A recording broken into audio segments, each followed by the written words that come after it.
अस्सलामुअलैकुम वरहमतुल्लाहि ताला वबरकातुहू। उम्मीद है मेरे तमाम ही नाज़रीन खैर व आफ़ियत से होंगे। अज़ीज़ साथियों, आप लोगों के सामने मैं एक ऐसी वीडियो रखने जा रहा हूँ जिसे देखकर आपका दिल दहल जाएगा। अज़ीज़ साथियों, एक हिंदू लड़का है और उसकी दो बीवियाँ हैं। समझने की बात यह है कि वो जो दो बीवियाँ हैं वो मुस्लिम लड़कियां हैं उसके घर में। आखिरकार इस वीडियो में हमें देखना यह है कि उस हिंदू लड़के के घर में ये दो मुस्लिम बीवियां कैसे आईं, ये दो मुस्लिम लड़कियां कैसे आईं उसके घर में, कैसे उनका राबता हुआ इस लड़के से, कैसे उनका कांटेक्ट हुआ इस लड़के से।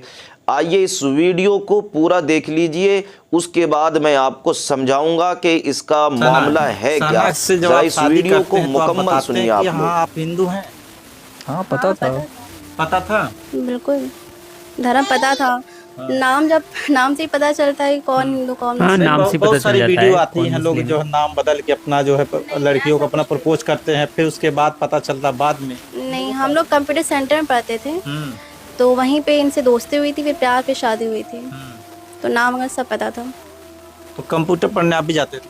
हाँ मैं भी जा रहा था। तो क्या क्या पढ़े वहाँ? वहाँ पे बेसिक कंप्यूटर था, एक्सेल था और वही माइक्रोसॉफ्ट ऑफिस में जितनी चीज़ें होती थी वो था। उसके अलावा जो आपकी कोडिंग होती थी, कोडिंग का बेसिक था, बस यही चीज़ें थी। उस पढ़ाई में कैसे इनको आप पढ़ते? एक्चुअली ये था कि उस टाइम पे जैसे ओ लेवल होता है तो ओ लेवल के इक्विवेलेंट था, तो वहाँ पे फीस बहुत कम थी। तो इसीलिए मैंने वहाँ पे ज्वाइन करा हुआ था। मैं बीकॉम सेकेंड ईयर में था। तो जानते हैं कॉलेज में कितनी पढ़ाई होती है, ज़्यादा टाइम घर ही पे बीतता है। पर्पस ये था कि उसमें उर्दू कंबाइंड थी, तो उर्दू हमें आती थी, कंप्यूटर इनको थोड़ा ज़्यादा आता था ना, क्यों? हाँ, तो यही इसीलिए हम लोग की दोस्ती हुई थी। हाँ, हमने उर्दू में इनकी हेल्प ज़्यादा करी थी, तभी इस वजह से। अच्छा, आप उर्दू भी पढ़े? एक्चुअली क्या था, वो एक मुस्लिम कॉलेज था। तो मुस्लिम कॉलेज में क्या था, जैसे आपका ओ लेवल होता है उसकी फीस आपकी लगभग 12-13 हज़ार रुपये होती है, और इसकी जो आपकी फीस थी ये आपकी मंथली पड़ती थी लगभग 250 रुपये। तो लगभग आपका मान के चलिए पूरे साल का 3,000 रुपये रहता था। मतलब कि एक तरीके से आपका सीधे सीधे 8,000 रुपये 8-9 हज़ार रुपये बचता। तो यही चीज़ थी। तो वहाँ पे अगर उर्दू के एग्जाम में हम लोग पास ना होते तो कंप्यूटर का सर्टिफिकेट नहीं मिलता। इसीलिए जो है इनसे मेरी थोड़ी बहुत फ्रेंडशिप हुई इस टाइम पे, कि एक इतनी बड़ी रिस्पॉन्स शीट होती थी लगभग 50-60 पन्नों की, तो उसको भरना होता था। एग्जाम कोई नहीं होता था उर्दू का, बस वो रिस्पॉन्स शीट भरनी होती थी। इन्हें आते नहीं थी तो कहा हमसे भरने के, तो हमने फिल कर दी थी। आप फिल कर दी थी? फिल मतलब कि भर दी थी रिस्पॉन्स शीट। उसके बाद आपके लिए इनके अंदर फीलिंग आ जाती है? नहीं, बहुत लंबी कहानी, हम लोग की ब्लॉग में पढ़ा हुआ है। हम लोग की फ्रेंडशिप स्टार्टिंग में तो केवल बातचीत थी थोड़ी बहुत। हम लोग पहले जानते ही नहीं थे, उसके बाद धीरे धीरे बढ़ा हुआ। लगभग 1 साल जो थे हम लोग साथ में पढ़ते रहे। 1 साल बाद हम लोगों ने प्रपोज करा था। कैसे लगा कि दोनों को प्रपोज करना चाहिए? प्रपोज इन्होंने दोस्ती हम लोग की हो गई थी। हाँ। तो दोस्ती में धीरे धीरे धीरे होता नहीं है कि दोस्ती धीरे धीरे प्यार में बदल जाती है, वही चीज हुई थी। कितने दिन में बदली थी दोस्ती प्यार में? लगभग 1 साल लग गया था। साल लगा। अच्छा, 1 साल के बाद जब आपसे ये शादी कितने दिन बाद करते हैं? शादी शायद हो गई थी 6 महीने के आसपास ना, प्रपोज करने के। हाँ प्रपोज करने के 1 साल बाद प्रपोज करते हैं, 6 महीने के बाद शादी हो? हाँ, हो गई थी। अच्छा, शादी के बाद इन्होंने कभी ये कहा कि आप जो अपना गेटअप चेंज कर लीजिए, हिंदू बन जाइए? कभी नहीं। हम्म यहाँ तक कि आधार कार्ड जो मेरा है, तो हमने कहा था उनसे कि मेरे नाम क्या गुप्ता लिखवा दो। उनका नहीं, तुम्हारा जो नाम है पूरा वही रहेगा, बस वाइफ ऑफ मतलब कि तरुण के नाम से, बाकी मेरा पूरा नाम वही है। आधार कार्ड में भी आपका वही पूरा नाम, सिर्फ पति तरुण है, हाँ पति हिंदू, पत्नी मुस्लिम है। बिल्कुल। अच्छा, कोई दिक्कत परेशानी नहीं होती है? नहीं, कोई दिक्कत नहीं हम लोग होती है। फेस्टिवल पे दोनों मनाते, बहुत ज्यादा मजा आता है। ऊपर देखेंगे तो आप कुरान और भगवान साथ ही में रखे हुए हैं, हाँ। तो ऐसी कोई दिक्कत नहीं है। हम लोग के घर वालों को भी कोई दिक्कत नहीं होती है। अच्छा, आप नमाज भी पढ़ती होंगी? जी कोई दिक्कत करते हैं? बिल्कुल नहीं, हाँ। कभी नहीं। पूजा पाठ भी कहते हैं करने के लिए?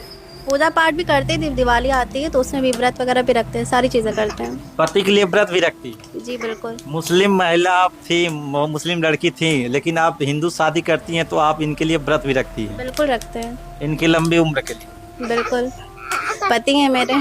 पति है। तो अभी मम्मी पापा आपको एक्सेप्ट कर लिए हैं? हाँ, वहाँ पे आना जाना भी है। बस शादी के 2 साल मतलब की दिक्कतें रही थी, उसके बाद सब मान गए। आपके मम्मी पापा क्या कहते हैं? पापा मम्मी मेरे बहुत खुश हैं।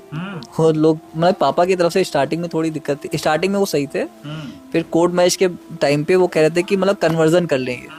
तो उस टाइम पे मैं एंगेज था, तो उस टाइम पे थोड़ी दिक्कतें हुई थी। बाकी पापा भी अभी हम लोग गए थे, लगभग कितने दिन हो गए, 1 महीना भी अभी नहीं हुआ है, तो हम लोग गए हुए। तो अभी सास ससुर इनके पिताजी और इनके जो माता जी आपके सास ससुर हैं, उनसे कोई दिक्कत परेशानी? बिल्कुल नहीं, बहुत ही ज्यादा प्यार करते हैं, बहू नहीं बेटी की तरह ट्रीट करते हैं हमें। आप कैसे इनके लाइफ में आती है? अपना पहले नाम बताइए। मेरा नाम फिजा है। फिजा। फिजा जी, आपको पता था कि आपके पति पहले से शादीशुदा हिंदू हैं? ये सब हमारी लव स्टोरी आने वाली है तो उसमें बताएंगे, तो अभी ये सब चीजें शेयर नहीं कर सकते नहीं, हैं। दर्शकों को बता दीजिए, दर्शक इस पे आपका देखेंगे जो। अभी नहीं बता सकते क्योंकि वो हमारे ब्लॉग में ही पड़ेगा। हाँ, इसीलिए ब्लॉग में ही डाल। हाँ, वो स्टोरी में पड़ेगा, इसलिए वो अभी ये सारी चीज अभी शेयर नहीं कर सकते। कैसे इनसे आपकी मुलाकात की? ये आए थे, स्पीकिंग कोर्स कर रहे थे हम लोग इंग्लिश, तो वहाँ पे हम लोग मिले थे। हाँ, तो पहले नोकझोंक हुई थी, हैं, लड़ाई हुई थी थोड़ी बहुत, उसके बाद फिर दोस्ती हुई, है ना, उसके बाद फिर प्यार हुआ, फिर शादी हुई। फिर शादी हो जाती? हाँ। अच्छा, कौन प्रपोज करता है इनको? हम ही करते हैं। आप ही करते हैं? आपको शौक था कि एक से काम नहीं चलेगा, दो चाहिए? नहीं, ऐसा था उस टाइम पे, कहते नहीं जो किस्मत में लिखा होता है वही होता है। तो उस टाइम पे मतलब कि एक शादी से पहले भी सना मेरे साथ में थी, तो एक ने मेरे हाथ देखा था, कुंडली जो होता नहीं, हाथ वगैरह देखा था, तो उसने बताया मेरी किस्मत में लिखी हुई 2 शादियां हैं। 2 शादियां। पहले तो मैं समझता था ढोंग है सारी चीजें, जब उसके बाद में चीजें मैंने देखी तो मुझे पता कि नहीं, चीजें रियलिटी में होती हैं, ये सारी रियलिटी होती है। ये भी कहा था कि जो दोनों पत्नियां मुस्लिम होंगी? नहीं, ऐसा कुछ नहीं बोला था उन्होंने बोला कि तुम्हारी किस्मत में 2 शादियां ही लिखी हुई हैं। 2 शादियां लिखी हुई है। आपकी किस्मत में क्या ये लिखा था कि आपके पति 2 पत्नियों वाले होंगे? मेरे अजीज़ नाज़रीन, तो आप लोगों ने इस वीडियो को मुकम्मल देख लिया होगा कि किस तरीक़े से ये लड़कियां एक हिंदू के कांटेक्ट में आ गईं। अज़ीज़ नाज़रीन, आप लोगों से जाते जाते अर्ज़ ये करना चाहता हूँ कि अपनी बच्चियों को दीन ज़रूर सिखाइए और उनकी घुट्टी में घोल दीजिए कि हम कुछ भी बर्दाश्त कर सकते हैं, मगर अल्लाह और उसके रसूल सल्लल्लाहु अलैहि वसल्लम से गद्दारी बर्दाश्त नहीं कर सकते।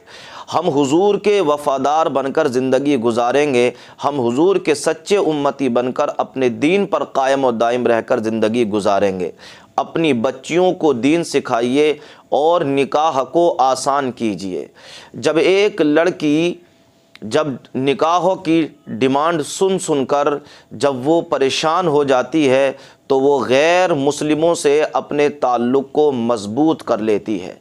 अज़ीज़ साथियों, तो कहने का मकसद ये है कि अपनी बच्चियों को दीन भी सिखाएं और इन निकाह को आसान करें। कहीं हमारी वजह से, कहीं हमारी बेटियां, मुस्लिम बेटियां कहीं गैरों के घर तो नहीं जा रही हैं, गैरों के कांटेक्ट में तो नहीं फंस रही हैं, हमारी वजह से कहीं इस तरीक़े का माहौल तो पैदा नहीं हो रहा है। आपसे गुजारिश है कि आपकी बस्ती में अगर गरीब बच्चियां हों तो उनकी शादी कराने का इंतज़ाम करें और गरीबों की मदद करें और अपनी बच्चियों को दीन सिखाएं, उन्हें इस्लामिक तालीम सिखाएं, ताकि हमारी बच्चियां इन बुरी आदतों से महफूज रहें। अल्लाह से दुआ है कि अल्लाह पाक हमारे और आपकी इज़्ज़त व आबरू की हिफाजत फ़रमाए और अल्लाह रब्बुल इज़्ज़त उम्मत मुस्लिमा की बेटियों की हिफाजत फ़रमाए। अस्सलामु अलैकुम व रहमतुल्लाहि व बरकातुहू।